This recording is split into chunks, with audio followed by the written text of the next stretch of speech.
दिवशी काय तो इमान कोसळलेला.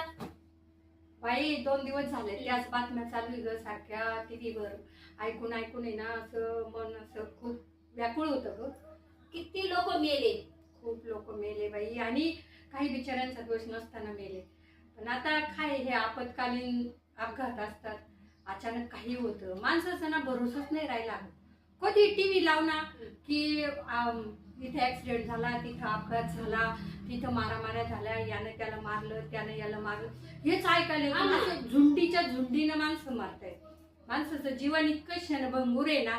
पण माणूस आहे तोपर्यंत किती काही एकमेकाचा द्वेष करतं, राग करतं, बोलत नाही येणे.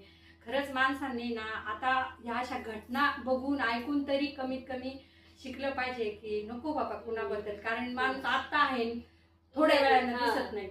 म्हणजे असं झाले जगण्याचा अजिबात भरोसा राहिला नाही, मरण्याचा पण अजिबात भरोसा राहिला नाही.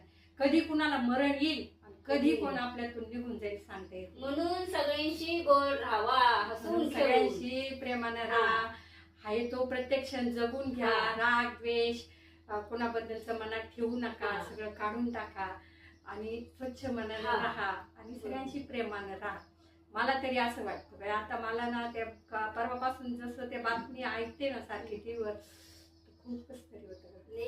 आपण किती संवेदना त्यांच्या प्रती हे केल्या किंवा संवेदना आहे तुमच्या सोबत असं म्हटलं तरी त्यांच्या वेदना समजतात का? त्यांची माणसं जातात, त्यांच्या वेदना नाही. एवढे पैसे देऊन आपला माणूस येतो का? नाही येत. पैशाने पुढे माणसं आता एवढे पैसे देणार आहेत, पण ते पैसे घेऊन काय करायचं? आपलाच माणूस नाही, ते पैशाला काय करायचं?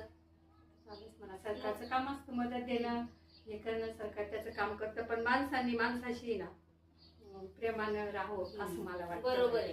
कारण आता भरोसा नाही कुणाचा.